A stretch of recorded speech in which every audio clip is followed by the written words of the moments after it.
Ladies, gentlemen, and doubters of the internet, this is the all-new PlayStation 4. It's a wee bit smaller, quite a bit thinner, and it most definitely does exist. See, it's real. This is it right here in my hands, looking all PS4 Slim-like. Sony even made it official and everything. Well, either that or this is one heck of an elaborate, totally functional fan-made 3D printed model, and the Sony press conference was simply a worldwide hallucination brought on by spiked drinking water in an effort to take down smug Xbox One S owners. Well, that or it's probably real, isn't it?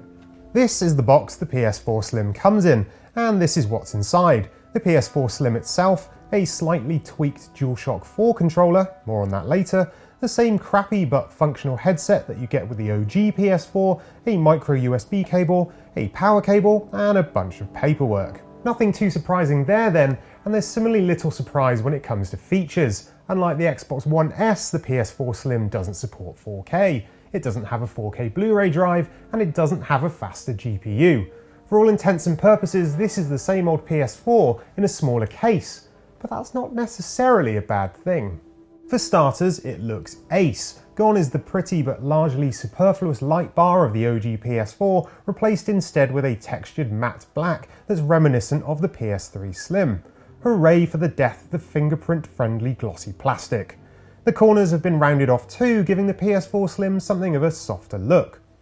While the overall footprint of the machine is largely the same as the old PS4, give or take a centimetre or two, it's far thinner, measuring 40mm thick compared to the 53mm of the OG PS4.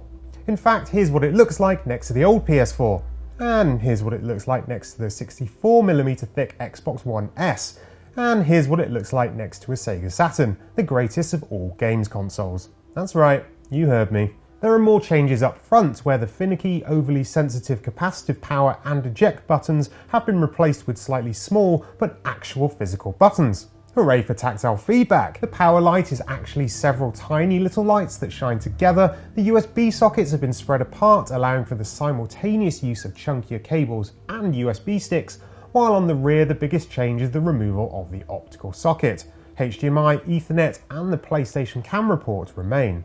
A slightly flimsy plastic cover on the back pops off to reveal the hard drive, which you can easily remove just by undoing a single screw.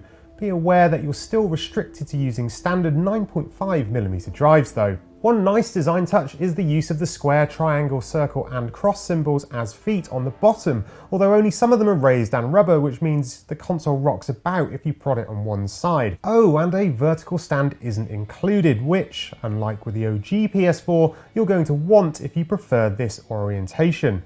Its slender frame makes it far less stable without it. So what about that tweaked DualShock 4 controller then? Well, it's identical in size to the old one, the biggest change being the use of a slightly more rubbery but superior feeling grey material on the D-pad and the analog sticks.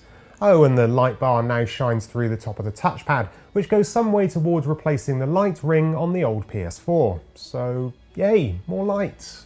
Those hoping that the PS4 Slim might be quieter or cooler than the old one are out of luck. It's not any worse, but under heavy load you can still hear the fans, while the Blu-ray drive is particularly noisy when installing games. It doesn't run any cooler either, with my thermal cam showing an external case temperature of around 40 degrees, exactly the same as the old PS4. Unlike Microsoft, which had a lot of work to do to fix the Xbox One, or indeed Sony, which had to fix the costly and huge original PlayStation 3, the original PlayStation 4 was already a desirable piece of hardware.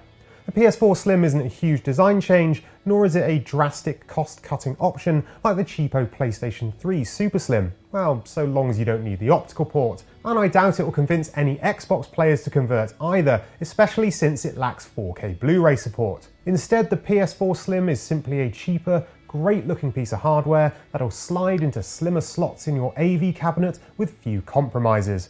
If you're new to the PS4, the Slim is the console to buy.